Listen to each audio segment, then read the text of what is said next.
ఐదేళ్ల పాటు విధ్వంసాన్ని తట్టుకున్న ఆంధ్రప్రదేశ్ రాజధాని అమరావతి 3 ఏళ్లలో సిద్ధం కానుంది. ఈ మేరకు రాజధాని నిర్మాణ పనులు పూర్తి చేయడానికి సిఆర్టీఏ ఒక టైం టేబుల్ ను రూపొందించుకుంది. ప్రస్తుతం టెండర్లు పిలుస్తున్న పనులన్నింటినీ గరిష్టంగా 3 ఏళ్లలో పూర్తి చేయాలని, రాజధానికి ఒక రూపు తీసుకురావాలి అని లక్ష్యంగా పెట్టుకుంది. క్షేత్రస్థాయిలో ఏ ప్రాజెక్టు ఎంత సమయంలో పూర్తి చేయాలి అన్న కార్యాచరణ ప్రణాళికలను సిద్ధం చేసింది. ప్రస్తుతం ఎమ్మెల్సీ ఎన్నికల కోడ్ కారణంగా ఇప్పటికే పిలిచిన 20,000 కోట్ల విలువైన టెండర్లను ఖరారు చేయలేని పరిస్థితి నెలకొంది. ఎన్నికల కోడ్ ముగిసే మార్చి 8న లెటర్ ఆఫ్ అగ్రిమెంట్స్ ఇచ్చి మార్చి 15 లోపు ఆ టెండర్లను ఖరారు చేయాలని సిఆర్టీఏ భావిస్తోంది. ఉగాది నాటికి అమరావతిలో సిఆర్టీఏ కాంప్లెక్స్ లో పలు సంస్థలు విధులు నిర్వహించేలా పనులు పూర్తి చేసేందుకు సిఆర్టీఏ తొలి లక్ష్యంగా నిర్దేశించుకుంది. ఇక్కడే సిఆర్టీఏ ఏడీసీతో పాటు మున్సిపల్ పట్టణాభివృద్ధి సంస్థ, commissioner and directorate of municipal administration, town and country plan, municipal మంత్రి కార్యాలయం, ఇతర మున్సిపల్ సంబంధిత కార్యాలయాలన్నీ కొలువు తీరుతాయి. ఇక ఆ తర్వాత గరిష్టంగా 1.5 లోపు అఖిల భారత service, NGO, gazetted officers towers, principal సెక్రటరీల భవన నిర్మాణ పనులను పూర్తి చేయనుంది. రాజధానిలో ట్రంక్ ఇన్ఫ్రాస్ట్రక్చర్ లో భాగంగా నిర్మించే రోడ్లను 1.5 పూర్తి చేసేందుకు లక్ష్యం నిర్దేశించుకుంది. రాజధానిలో ఎల్పీఎస్ లేఅవుట్లలో మౌలిక సదుపాయాల కల్పనను కూడా గరిష్టంగా 1.5 లోపు పూర్తి చేయనున్నారు. ఇక అమరావతి రాజధానిలో అత్యంత ప్రధానమైన సచివాలయం, జీఏడీ టవర్లు, అసెంబ్లీ, హైకోర్టు భవనాలకు సంబంధించి ఇంకా టెండర్లు పిలవాల్సి ఉంది.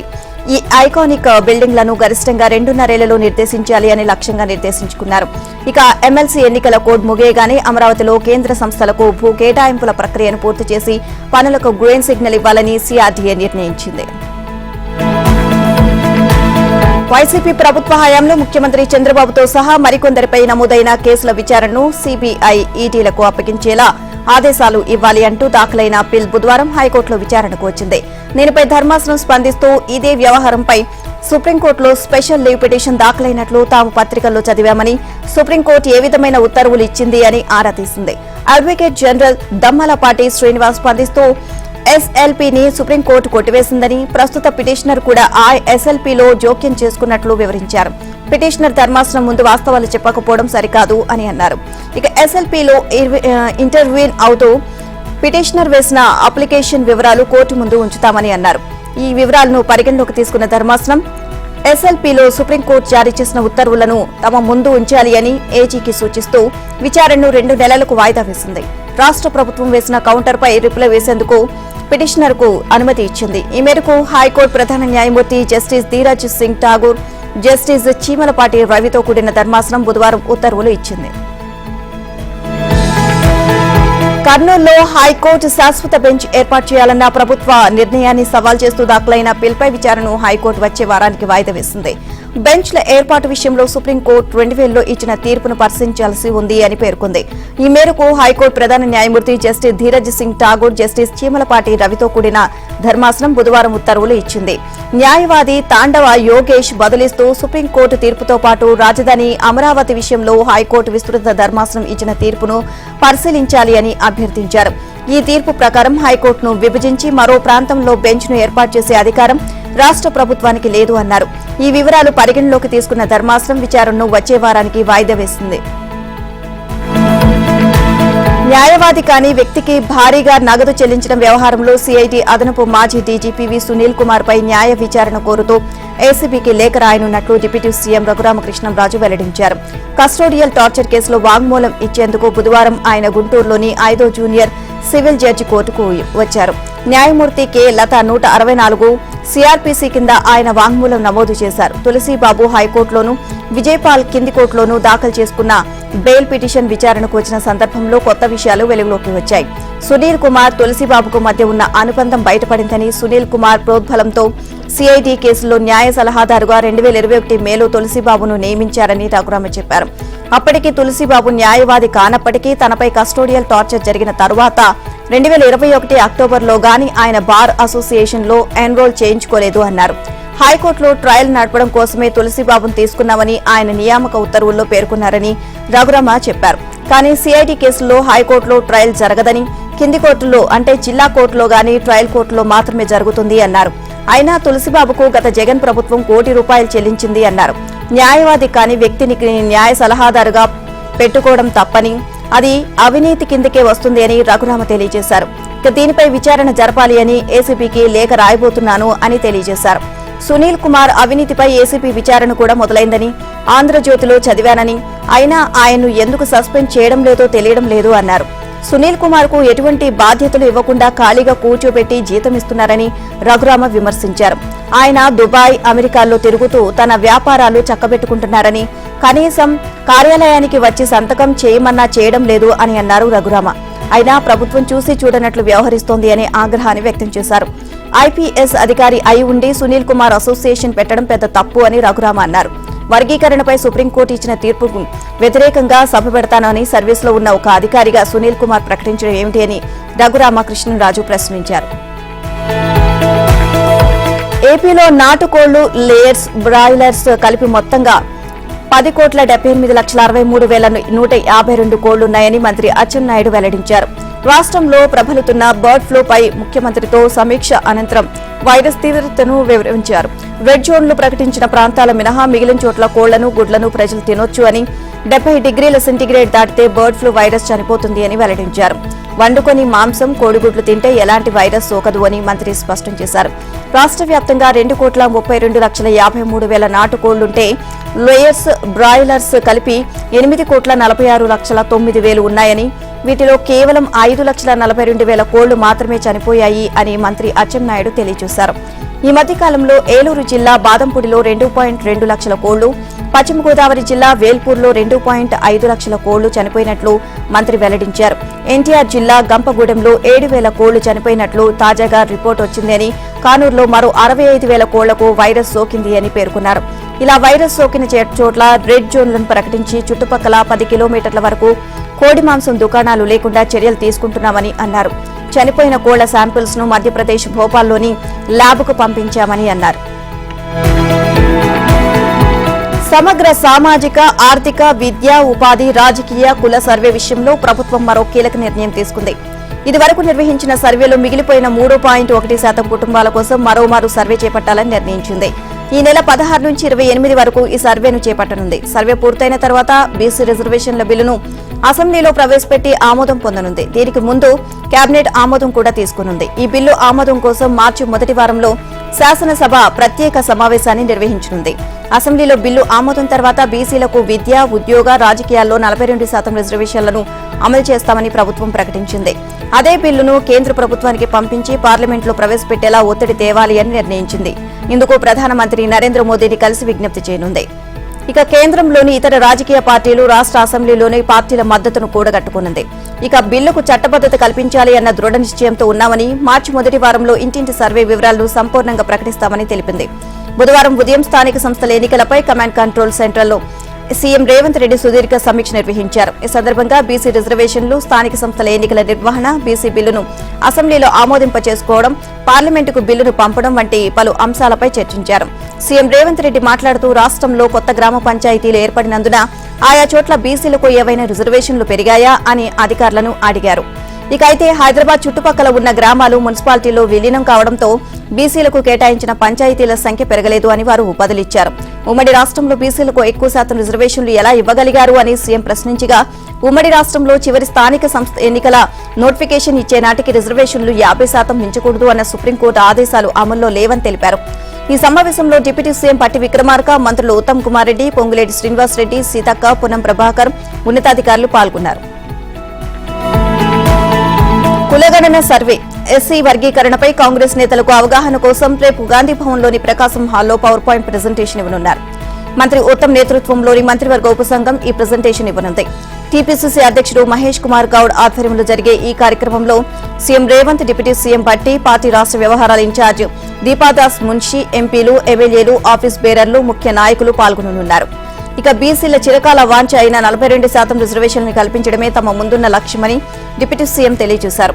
ఓబీసీలకు మేలు జరగకూడదు అని కుట్ర చేసేవారికి కూడా స్పష్టంగా చెబుతున్నామని, రాజకీయాలను పక్కన పెట్టి మద్దతు తెలపాలని కోరారు. మేధావులు, రాజకీయ నేతలు, ప్రగతిశీల భావాలు కలిగిన వారందరూ కలిసి రావాలని, సహాయ సహకారాలు అందించాలని విజ్ఞప్తి చేశారు. 56% ఉన్న ఓబీసీల కోరిక బలమైందని, వారికి న్యాయం చేయడానికి అన్ని రకాల ప్రయత్నాలు చేస్తున్నామని అన్నారు. ఈ విషయంలో తాము తప్పకుండా విజయం సాధిస్తామని అన్నారు. కులగణన పేరిట రాష్ట్ర ప్రభుత్వం బోగస్ సర్వే నిర్వహించింది అని కేంద్ర మంత్రి బండి సంజయ్ ఆరోపించారు. ప్రభుత్వానికి చిత్తశుద్ది ఉంటే ఆధార్ కార్డులను లింక్ చేస్తూ ఇంటింటా రీసర్వే చేయాలని డిమాండ్ చేశారు. అలా సర్వే పూర్తయిన వెంటనే పంచాయతీల్లో ముసాయిదా జాబితాను ప్రదర్శించి అభ్యంతరాలను స్వీకరించాలని సూచించారు. గ్రామ సభలు, వార్డుల సభలు ఆమోదంతోనే తుది జాబితాను ప్రకటించాలని అభిప్రాయపడ్డారు. అప్పుడే శాస్త్రీయ పద్ధతిలో కులగణన జరిగినట్లుగా భావిస్తామని తెలిపారు. అలా కాకుండా రాజకీయ ప్రయోజనాలు, ప్రచారం కోసం తూతు మంత్రంగా సర్వే చేయడం వల్ల ఏమాత్రం ఉపయోగం ఉండదు అని పేర్కొన్నారు. ఇకనైనా ప్రభుత్వం చేసిన తప్పులను సర్దెత్తుకోవాలని హితవు పలికారు. ఇక ముస్లింలను బీసీ జాబితాలో చేర్చాలని చూస్తే ఊరుకునే ప్రసక్తే లేదని బండి సంజయ్ హెచ్చరించారు. బీసీ సామాజిక వర్గ జనాభాను ఉద్దేశపూర్వకంగా తగ్గించే కుట్ర చేసినట్లు స్పష్టంగా కనిపిస్తోంది అన్నారు. కులగణన విషయంలో కాంగ్రెస్ ఎమ్మెల్యేలు, ఎమ్మెల్సీలు, మంత్రుల మధ్య ఏకాభిప్రాయం కోరబడిందని పేర్కొన్నారు. బీసీ జాబితాలో ముస్లింలను చేర్చడాన్ని సొంత పార్టీ వాళ్లే తప్పుపడుతుండగా దాన్ని సర్దిద్దుకోకుండా కేంద్రంపై నిందలు వేయడం సిగ్గుచేటు అని విమర్శించారు. తెలంగాణలో 3.95 కోట్ల మందికి ఆధార్ కార్డులు ఉండగా సర్వేలో తెలంగాణ జనాభా 3.70 కోట్లుగా చూపించడం ఏమిటి అని నిలదీశారు. కులగణన సర్వేలో 3.1% మంది పాల్గొనలేదని, వారి కోసం మళ్లీ రీసర్వే చేస్తామని ప్రభుత్వం ప్రకటించడం హాస్యాస్పదంగా ఉందని ఎద్దేవా చేశారు. స్థానిక సంస్థల ఎన్నికల తర్వాతే రాష్ట్ర మంత్రివర్గ విస్తరణ చేపట్టే అవకాశం ఉందని కాంగ్రెస్ ఎంపీ చామల కిరణ్ కుమార్ రెడ్డి తెలియజేశారు. రేపు మాపు మంత్రివర్గ విస్తరణ జరగనుంది అన్న ఊహాగానాలను ఆయన కొట్టిపారేశారు. గ్రామ పంచాయతీ, ఎంపీసీటీసీ, జెడ్పీటీసీ ఇక ఎన్నికల నిర్వహణపై ఇప్పటికే పార్టీ తరపున ఎమ్మెల్యేల అభిప్రాయాలు సేకరించినట్లు చెప్పారు. ఢిల్లీలో బుధవారం ఆయన మీడియాతో చిట్చాట్గా మాట్లాడారు. టీపీసీసీ కమిటీలపై కసరత్తు చివరి దశకు చేరుకుందని, ఇక ఇప్పటికే పీసీసీ తరపున అభ్యర్థుల పేర్లను అధిష్టానానికి సూచించినట్లు పేర్కొన్నారు. ఆ అవకాశం వస్తే టీపీసీసీ వర్కింగ్ ప్రెసిడెంట్ గా మరింత సమర్థవంతంగా పనిచేస్తాను అని బదిలిచ్చారు. ప్రస్తుతం తెలంగాణ కాంగ్రెస్ వ్యవహారాల ఇన్ఛార్జిగా ఉన్న దీపాదాస్ మున్షిని కేరళ కాంగ్రెస్ వ్యవహారాల ఇన్ఛార్జిగా ఉన్నారు. వచ్చే ఏడాది కేరళ అసెంబ్లీ ఎన్నికలు ఉన్నందున త్వరలోనే తెలంగాణ వ్యవహారాల ఇన్ఛార్జిగా మరొకరిని నియమించే అవకాశం ఉంది అని వివరించారు. తెలంగాణలో కాంగ్రెస్ ప్రభుత్వం అద్భుతంగా పనిచేస్తుంది అని, దేశంలో ఎక్కడా లేని పథకాలను ఏడాదిలోనే అమలు చేసి చూపించామని తెలియజేశారు. ఏకకాలంలో రైతు రుణమాఫీ చేస్తామని, రైతు భరోసా ఇచ్చామని, మహిళలకు ఉచిత బస్సు ఇలా ఎన్నో పథకాలను విజయవంతంగా అమలు చేసినట్లు చెప్పారు.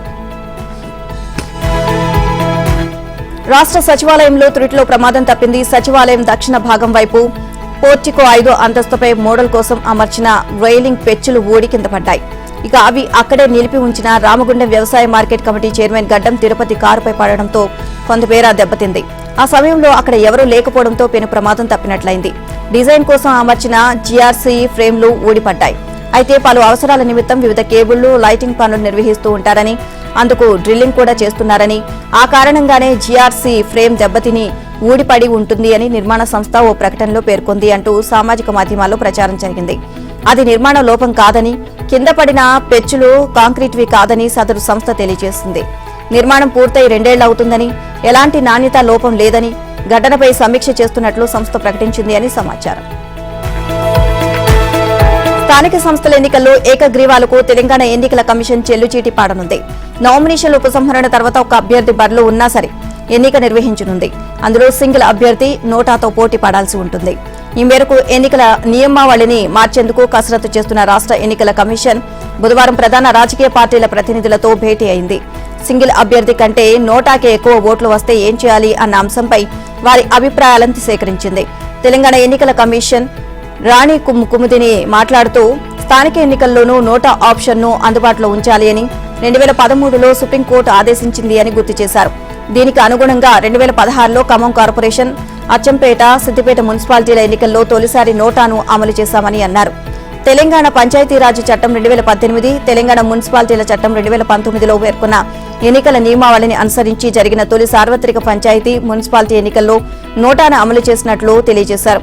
దీని ప్రకారం 1 కంటే ఎక్కువ మంది అభ్యర్థులు ఉన్నప్పుడు మాత్రమే పోలింగ్ జరుగుతుంది అని, నోటాకు పోలైన ఓట్లు పరిగణలోకి తీసుకోకుండా పోటీలో ఉన్న అభ్యర్థుల్లో వారికి ఎక్కువ ఓట్లు వస్తే వారు ఎన్నికైనట్లు ప్రకటించే విధానం అమల్లో ఉంది అన్నారు.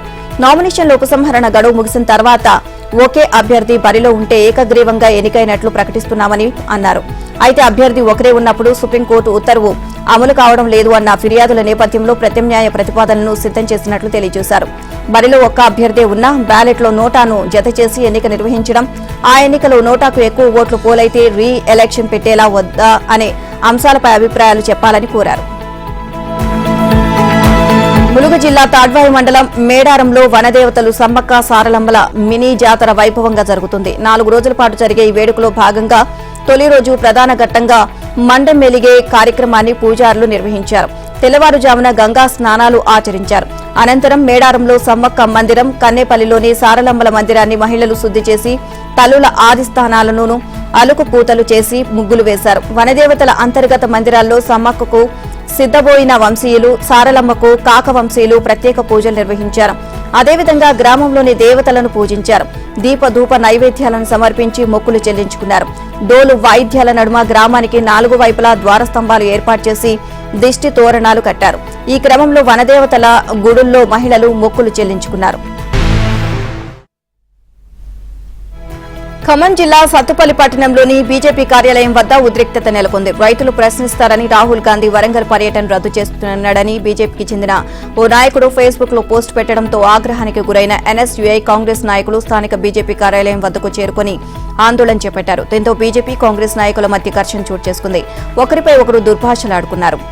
ఫేస్బుక్ పోస్టుపై అభ్యంతరాలు ఉంటే పోలీస్ స్టేషన్లో కేసు పెట్టాలే తప్ప ఈ విధంగా దౌర్జన్యానికి పాల్పడడం సరికాదు అని స్థానిక ఎమ్మెల్యే అండదండలతోనే కాంగ్రెస్ కార్యకర్తలు ఇలాంటి పనులకు పూనుకుంటున్నారని బీజేపీ రాష్ట్ర నాయకులు ఆగ్రహాన్ని వ్యక్తం చేశారు. అయితే బీజేపీ కార్యాలయం ఎదురుగా ప్రధాన రహదారిపై ఇరు పార్టీల నాయకుల మధ్య ఘర్షణ చోటు చేసుకోవడంతో భారీగా వాహనాలు నిలిచిపోయాయి. పోలీసులు అక్కడికి చేరుకుని ఎన్ఎస్యుఐ నేతలను అదుపులోకి తీసుకున్నారు. కర్ణాటక సరిహద్దుల నుండి హైదరాబాద్ కు గంజాయి తరలిస్తున్న 2 వ్యక్తులను ఎన్ఫోర్స్మెంట్ పోలీసులు పట్టుకున్నారు.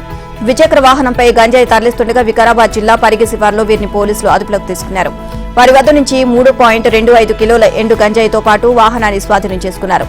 కర్ణాటక సరిహద్దులోని నాడేపల్లి తండాలో గంజాయి పండించి ఎండబెట్టి ఇదంతాకు తెరలేపినట్లు పోలీసులు గుర్తించారు. నిందితుల అరెస్టుతో ప్రత్యేక బృందం వారి ఇళ్లలో సోదాలు చేశారు. విచారణలో మరిన్ని వివరాలు రాబడతామని రంగారెడ్డి జిల్లా enforcement excise superintendent Jeevan Kiran తెలియజేశారు. యువతను మత్తుకు బానిసలుగా చేస్తూ ఇదంతాకు నిందితులు తెరలేపారని ఆయన చెప్పారు. గంజాయి వంటి మత్తు పదార్థాలు అమ్మినా, సరఫరా చేసినా తమ దృష్టికి తీసుకురావాలని ఆయన విజ్ఞప్తి చేశారు. మా కాలనీలో మద్యం షాపులు ప్రారంభించొద్దు అంటూ అధికారుల కాళ్లు పట్టుకుని మహిళలు ప్రాధేయపడ్డ ఘటన నెల్లూరు జిల్లా ఆత్మకూరులో జరిగింది. వాసలి గ్రామానికి చెందిన మహిళలు గ్రామస్తులతో కలిసి వైన్ షాప్ ను ప్రారంభించవద్దని నిరసన తెలియజేశారు. ఆ తర్వాత అధికారులకు వినతి పత్రం సమర్పించారు. తమ గ్రామంలో అరుంధతి కాలనీలో ఏర్పాటు చేస్తున్న మద్యం షాపును గ్రామస్తులు అడ్డుకున్నారు. అనంతరం ఆత్మకూరు చేరుకుని ఆర్టీఓ ఎక్సైజ్ అధికారులకు వినతి పత్రం ఇచ్చారు. మద్యంతో తమ కుటుంబాలు ఆర్థికంగా నష్టపోయి రోడ్డు పాలవుతాయని, అలాగే యువత కూడా వారి భవిష్యత్తును నాశనం చేసుకుంటారని మహిళలు ఆవేదన వ్యక్తం చేశారు. ఉన్నతాధికారులు ఈ విషయంలో చర్యలు తీసుకోవాలని వారు విజ్ఞప్తి చేశారు. సినిమా పైరసీ చట్టాన్ని ఉల్లంఘిస్తే కఠిన చర్యలు తప్పవని ఏపీఎస్ఆర్టీసీ యాజమాన్యం హెచ్చరించింది. బస్సుల్లో కొత్త సినిమాల పైరసీ వీడియోలు ప్రదర్శిస్తే బాధ్యులపై చర్యలు తీసుకుంటామని ఆపరేషన్స్ విభాగం ఈడీ అప్పలరాజు స్పష్టం చేశారు. ఈ మార్గదర్శకాలను తప్పనిసరిగా పాటించాలని అన్ని బస్ డిపోలకు స్పష్టమైన ఆదేశాలు ఇచ్చారు. ఇటీవల విడుదలైన తండేల్ సినిమాను 4 రోజుల క్రితం పలాస నుంచి విజయవాడకు వస్తున్న ఆర్టీసీ అద్దె బస్సులు ప్రదర్శించారు. ఇది సోషల్ మీడియాలో వైరల్ కావడంతో చిత్ర నిర్మాతలు ఏపీఎస్ఆర్టీసీ యాజమాన్యానికి ఫిర్యాదు చేశారు. ఒక ప్రయాణికుడు ఇచ్చిన సినిమా కాపీని బస్సులో సహాయకుడు ప్రదర్శించినట్లు విచారణలో తేలింది. దీంతో అద్దె బస్సు యజమానితో చేసుకున్న ఒప్పందాన్ని ఆర్టీసీ యాజమాన్యం రద్దు చేసింది. ఇకపై ఎవరైనా ఇలాంటి చర్యలకు పాల్పడితే ఉపేక్షించబోను అని ఆర్టీసీ యాజమాన్యం హెచ్చరించింది. ఖమ్మం జిల్లా వైరా నియోజకవర్గ కేంద్రంలో ఆర్టీసీ బస్టాండ్ను ఎమ్మెల్యే రామ్దాస్ నాయక్ పరిశీలించారు. వైరా బస్టాండ్ రాష్ట్రీయ రహదారికి పక్కనే ఉండడంతో బస్టాండ్కు 4 వైపులా దారులు ఉన్నాయి. ఇటీవల కాలంలో ఆర్టీసీ అధికారులు తూర్పు 2 దారులు మూసివేయడంతో ప్రజల తీవ్ర ఇబ్బందులు పడుతున్నారు అని, బస్సులు వాహనాలు తిరగడానికి తీవ్ర సౌకర్యంగా ఉందని స్థానికులు అఖిలపక్షం ఆధ్వర్యంలో బస్టాండ్ వద్ద ధర్నాలు చేశారు. అయినప్పటికీ గేట్లు తీయకపోవడంతో స్వయంగా ఎమ్మెల్యే రామ్దాస్ నాయక్ బస్టాండ్ పరిశీలించి ఆర్టీసీ ఆర్ఎంతో మాట్లాడి మూసివేసిన దారులు తీసివేయాలని, ప్రజలకు, ప్రయాణికులకు, వాహనదారులకు బస్టాండ్ సౌకర్యంగా ఉండాలని ఆయన సూచించారు. కర్ణాటకలోని గడక్ జిల్లాలో పోలీసుల తనిఖీల్లో భారీగా డబ్బు, బంగారం, విదేశీ మద్యం లభ్యమైంది. బెటగేరి పట్టణంలో వడ్డీ వ్యాపారి ఎల్లప్ప మిస్కిన్ ఆగడాలకు, వేధింపులకు తాళలేక అశోక్ గణాచారి అనే వ్యక్తి పోలీసులను ఆశ్రయించాడు. ఈ ఫిర్యాదు ఆధారంగా బెళగేరి పట్టణంలోని 13 ప్రాంతాల్లో ఉన్న వడ్డీ వ్యాపారుల నివాసాల్లో పోలీసులు తనిఖీలు చేశారు. ఈ తనిఖీల్లోనే భారీగా లెక్కాపత్రం లేని కోట్లాది కొద్దీ నగదు, బంగారం, విదేశీ మద్యం బాటిళ్లను పోలీసులు సీజ్ చేశారు.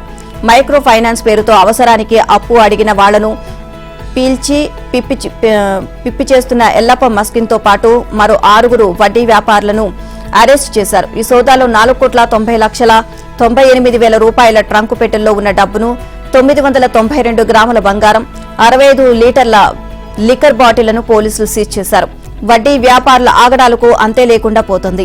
అప్పులు తీసుకున్న వారి నుంచి రకరకాల పేర్లతో వడ్డీలు వసూలు చేస్తూ కోలుకోకుండా చేస్తున్నారు. అవసరాలు ఎలా ఉన్నా ఒకసారి లోన్ తీసుకుంటే వ్యాపారుల చేతికి చిక్కినట్లే. పలుకుబడి గల వ్యక్తుల చేతుల్లో దందా నడుస్తున్నందున ఆపద సమయంలో ఎవరిని ఆశ్రయించాలో తెలియక బెదిరింపులు, ఒత్తిళ్లు తాళలేక ఆత్మహత్యలకు పాల్పడిన ఘటనలు ఉన్నాయి. నిబంధనలకు విరుద్ధంగా పుట్టుకొస్తున్న chit fund, money laundering, micro finance, online సంస్థలపై నిఘా లేకపోవడంతో ప్రజల ప్రాణాలు మెతుకు తెస్తున్నాయి. గ్రామీణ ప్రాంతాల్లో వడ్డీ వ్యాపారం చేసేవారు అసలు రికార్డుల్లోనే లేరు. లైసెన్సులు తీసుకున్న మనీ టెండర్లు కూడా వడ్డీ ఎంత వసూలు చేస్తున్నారు అన్న విషయాన్ని కూడా అధికారులు పట్టించుకోవడం లేదు. వ్యాపారులు సమర్పించే రికార్డ్స్ ఆధారంగానే లైసెన్స్ల రెన్యువల్ చేస్తున్నారు. అప్పుడు ఇచ్చేటప్పుడు పూచీకత్తు తీసుకోవడంతో పాటు బ్లాంక్ చెక్కులు, ప్రామిసరీ నోట్లపై సంతకాలు తీసుకోవడం బాధితుల కొంప ముంచుతోంది. 100కు 5 నుంచి అవసరాన్ని బట్టి 20 దాకా వడ్డీ వసూలు చేస్తున్నారు. 100కు 20 వడ్డీతో గ్రామాల్లో మైక్రో ఫైనాన్స్ దందా నడుస్తున్నా ఎవరూ పట్టించుకోవడం లేదు అనే విమర్శలు ఉన్నాయి. ఆదాయ పన్ను చట్టాన్ని అర్థం చేసుకోవడం సులభతరం కానుంది. ప్రస్తుతం ఉన్న ట్యాక్స్ ఇయర్ ను ఇకపై ప్రీవియస్ ఇయర్ గా వ్యవహరిస్తారు. ప్రస్తుతం అమలు ఉన్న దశాబ్దాల నాటి ఆదాయపు పన్ను చట్టం స్థానంలో తీసుకురానున్న ఈ కొత్త బిల్లులో పలు మార్పులు ప్రతిపాదించారు. ఇప్పటికే కేబినెట్ ఆమోదం పొందిన ఈ బిల్లును ఇవాళ లోక్సభలో ప్రవేశపెట్టేందుకు కేంద్రం సిద్దమవుతోంది. బిల్లును ప్రవేశపెట్టిన అనంతరం అది ఆర్థిక వ్యవహారాల స్టాండింగ్ కమిటీ పరిశీలనకు వెళ్తుంది. స్టాండింగ్ కమిటీని సమూలంగా పరిశీలించి పార్లమెంటు ఆమోదించిన అనంతరం కొత్త బిల్లు 2026 ఏప్రిల్ 1వ తేదీ నుంచి అమల్లోకి వస్తుంది. ఇక సాధారణంగా ఏప్రిల్ 1 నుంచి మార్చి 31 వరకు ఉన్న కాలాన్ని ఆర్థిక సంవత్సరంగా వ్యవహరిస్తారు. ఈ 12 నెలల కాలానికి గాను ఆర్జించిన మొత్తానికి మరుసటి ఏడాది పన్ను చెల్లింపుదారులు రిటర్నులు ఫైల్ చేస్తారు. ఇందులో ముందు సంవత్సరాన్ని ట్యాక్స్ ఇయర్ అని, పన్ను చెల్లిస్తున్న సంవత్సరాన్ని అసెస్మెంట్ ఇయర్ గా వ్యవహరిస్తారు. ఇకపై ట్యాక్స్ ఇయర్ ను కాస్త ప్రీమియస్ ఇయర్ గా వ్యవహరిస్తారు. అంతేకాదు నాట్ విత్ స్టాండింగ్ అనే పదానికి బదులు ఇర్రెస్పెక్టివ్ అనే పదాన్ని వాడారు. బిల్లులోని చాలా అంశాలు సంక్షిప్తంగా అందరికీ అర్థమయ్యేలా తీర్చిదిద్దారు. వివిధ అంశాల్లో టేబుళ్లు, ఫార్ములాలతో రూపొందించారు. ఒకసారి పార్లమెంట్లో బిల్లు ప్రవేశపెట్టాక అది స్టాండింగ్ కమిటీ పరిశీలనకు పంపనున్నారు. పార్లమెంట్ ఆమోదం పొందాక 2026 ఏప్రిల్ 1 నుంచి అమల్లోకి రానుంది. ప్రస్తుతం అమల్లో ఉన్న ఐటీ చట్టం 1961లో 298 సెక్షన్లు, 14 షెడ్యూల్స్ ఉండగా ప్రతిపాదిత కొత్త బిల్లు తగు మార్పులతో సరికొత్తగా రూపొందించిన 526 సెక్షన్లు, 23 అధ్యాయాలు, 16 షెడ్యూల్స్ కలిగి ఉంటుంది. మొత్తం పేజీల సంఖ్య 622. ప్రస్తుత చట్టంతో పోల్చితే పేజీల సంఖ్య సగం కన్నా తక్కువ ఉంటుంది. ఐటీ చట్టం 1961ను రూపొందించినప్పుడు దానిలో 880 పేజీలు ఉన్నాయి. అందరికీ అర్థమయ్యే విధంగా కొత్త బిల్లులో భాషను సరళం చేశారు. పాత చట్టంలో ఉపయోగించిన భాషలోని పలు సంక్షిప్త పదాలు, వ్యాఖ్యలు తొలగించారు. సుదీర్ఘమైన వ్యాఖ్యలను కుదించారు. అంతగా ఉపయోగంలో లేని, అనవసరమైనవిగా భావిస్తున్న సెక్షన్లను కూడా తొలగించారు. ఇందుకు ఉదాహరణ ఫ్రెండ్స్ బెనిఫిట్ ట్యాక్స్. తేలిగ్గా చదువుకోవడానికి వివరించేందుకు వీలుగా నిబంధనలు లేదా వివరణలను కూడా ఈ బిల్లులో తొలగించారు. ఎన్నికలకు ముందు రాజకీయ పార్టీలు ప్రకటించే ఉచితాలపై దేశ అత్యున్నత న్యాయస్థానం సుప్రీంకోర్టు ఆగ్రహాన్ని వ్యక్తం చేసింది. ఉచితాల వల్ల ప్రజలు పనిచేయడానికి ఇష్టపడడం లేదని అసహనాన్ని వ్యక్తం చేసింది. తద్వారా వారు నిరాశ్రయులుగా మిగిలిపోతున్నారని పేర్కొంది. పట్టణ ప్రాంతంలో నిరాశ్రయులైన వ్యక్తులకు ఆశ్రయం కల్పించాలని సుప్రీంకోర్టులో పిటిషన్ దాఖలైంది. Justice BR Gavai, Augustine George మాసిహ్లతో కూడిన ద్విసభ్య ధర్మాసనం ఈ పిటిషన్పై విచారణ చేపట్టనుంది. ఇక విచారణ సందర్భంగా ఎన్నికలకు ముందు వివిధ రాజకీయ పార్టీలు ప్రకటించే ఉచితాలపై ధర్మాసనం హాట్ కామెంట్స్ చేసింది. దురదృష్టవశాత్తు రాజకీయ పార్టీలు హామీ ఇస్తున్న ఈ ఉచితాల కారణంగా ప్రజలు పనిచేయడానికి ఇష్టపడడం లేదని, ఎటువంటి పని చేయకుండానే వారికి రేషన్ డబ్బు అందుతున్నాయని, ఫ్రీగా రేషన్ డబ్బు రావడంతో వారు పనిచేయడానికి ఆసక్తి చూపించడం లేదని ధర్మాసనం అభిప్రాయపడింది. వారిపై మీకున్న శ్రద్ధను మేము అభినందిస్తున్నాము, కానీ వారిని సమాజంలో ప్రధాన స్రవంతిలో భాగం చేసి దేశ అభివృద్ధికి దోహదపడేలా చేయడం మంచిది కాదా అని ధర్మాసనం పేర్కొంది. అమెరికా అధ్యక్షుడు డొనాల్డ్ ట్రంప్ రష్యా అధ్యక్షుడు పుతిన్ తో ఫోన్లో మాట్లాడారు. ఉక్రెయిన్ తో కాల్పుల విరమణ అంశంపై మాట్లాడారు. ఈ మేరకు ట్రంప్ సామాజిక మాధ్యమంలో పోస్ట్ చేశారు. కాల్పుల విరమణపై తమ బృందంలో చర్చలు జరిపేందుకు పుతిన్ అంగీకరించినట్లు తెలియజేశారు. అంతేకాకుండా ఆర్టిఫిషియల్ ఇంటెలిజెన్స్, డాలర్ తదితర అంశాలపై పుతిన్ తో మాట్లాడినట్లు ఆయన పేర్కొన్నారు. ఇరు దేశాల బలాబలాలు అంశం కూడా చర్చకు వచ్చింది అన్నారు. కలిసి పనిచేయడం వల్ల ఏదో ఒక రోజు గొప్ప లబ్ధి చేకూరుతుంది అని, రష్యా ఉక్రెయిన్ యుద్ధం వల్ల ఇప్పటికే చాలా నష్టం వాటిల్లింది అని, యుద్ధంలో లక్షల మంది ప్రాణ నష్టాన్ని అరికట్టాలని అంగీకారానికి వచ్చామని ట్రంప్ తెలియజేశారు. తక్షణమే చర్చలు మొదలుపెట్టేందుకు ఇరువురం అంగీకరించామని, కలిసి పనిచేయాలని నిర్ణయించుకున్నట్లు తెలియజేశారు. కామన్ సెన్స్ నినాదాన్ని ఇద్దరం గట్టిగా నమ్ముతున్నామని, ఒకరి దేశానికి మరొకరు సందర్శనకు వెళ్లాలి అని నిర్ణయించుకున్నట్లు డొనాల్డ్ ట్రంప్ పేర్కొన్నారు. ట్రంప్ డిపోర్టేషన్ విజయవంతం కాదని పోప్ ఫ్రాన్సిస్ అభిప్రాయపడ్డారు. అక్రమ వలసదారులను వెనక్కి పంపించేందుకు అమెరికా చేపట్టిన భారీ బహిష్కరణ కార్యక్రమంపై పోప్ ఫ్రాన్సిస్ స్పందించారు. అక్రమంగా ఉన్నారు అనే కారణంతో వారిని బలవంతంగా పంపించి వేయడము అనేది వారి గౌరవాన్ని తగ్గించినట్లే అవుతుంది అన్నారు. అమెరికా బిషప్లకు లేఖ రాసిన పోప్ వలసదారుల అణచివేతకు ట్రంప్ యంత్రాంగం చేపట్టిన కార్యక్రమం విజయవంతం కాదు అన్నారు. నేరస్తుల నుంచి తమ ప్రజలను రక్షించుకునే హక్కు ఆయా దేశాలకు ఉంది అని పోప్ ఫ్రాన్సిస్ అన్నారు. అయితే తీవ్ర పేదరికం, హింస, అభద్రత, దాడులు, వాతావరణ విపత్తుల కారణంగా సరిహద్దులు దాటి వచ్చే వారిని మాత్రం స్వాగతించాలని, వారికి రక్షణ కల్పించాలి అన్నారు. ఇందుకోసం తమ సామర్థ్యాల మేరకు ప్రభుత్వాలు కృషి చేయాలి అన్నారు. అయితే అమెరికాలో కొనసాగుతున్న ఆపరేషన్పై తీవ్ర ఆందోళన చెందుతున్నట్లు చెప్పిన పోప్ అది సరైన ఫలితం ఇవ్వదు అన్నారు. అమెరికా అధ్యక్షుడిగా ట్రంప్ బాధ్యతలు స్వీకరించిన తర్వాత దాదాపు 8,000 మంది అక్రమ వలసదారులను అరెస్ట్ చేసినట్లు వైట్ హౌస్ వెల్లడించింది. వీరిలో కొందరిని వెనక్కి పంపించగా మరికొందరు జైళ్లలో, ఇంకొందరు నిర్బంధ కేంద్రాల్లో ఉన్నట్లు తెలిసింది. ఎవరో ఫేస్బుక్ లో పెట్టిన పోస్టు కారణంగా పాకిస్తాన్ లో తనకు మరణ శిక్ష విధించాలని చూస్తున్నారని మెటా సీఈఓ జుకర్ బర్గ్ పేర్కొన్నారు. ఇటీవల జో రోగన్ పాడ్కాస్ట్ లో పాల్గొన్న ఆయన ఈ మేరకు వ్యాఖ్యానించారు. ఈ సందర్భంగా పాకిస్తాన్ లో ఫేస్బుక్ సంస్థపై నమోదైన దావా గురించి వెల్లడించారు. వివిధ దేశాల్లో మనం అంగీకరించని చాలా చట్టాలు ఉన్నాయి. ఉదాహరణకు పాకిస్తాన్ లో నాకు మరణశిక్ష విధించాలి అంటూ ఎవరో దావా వేశారు. ఎవరో ఫేస్బుక్ లో దేవుణ్ణి అవమానిస్తూ ఉన్న చిత్రాలను పోస్ట్ చేయడమే అందుకు కారణం. ఇక ఇది ఎక్కడి వరకు వెళ్తుందో తెలీదు. నాకు ఆ దేశానికి వెళ్లాలని లేదు, కాబట్టి ఆందోళన చెందాల్సిన అవసరం లేదు. భావ ప్రకటన స్వేచ్ఛతో పాటు వివిధ దేశాల్లో పాటించే సాంస్కృతిక విలువలపై నిబంధనలు ఉన్నాయి. దీంతో యాప్లోని చాలా కంటెంట్ను అణిచివేయాల్సి వస్తుంది.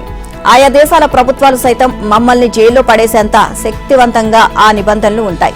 విదేశాల్లో ఉన్న అమెరికన్ టెక్ కంపెనీలను రక్షించడంలో అమెరికా ప్రభుత్వం సాయం అందించాలని భావిస్తున్నానని జుకర్ బర్గ్ పేర్కొన్నారు.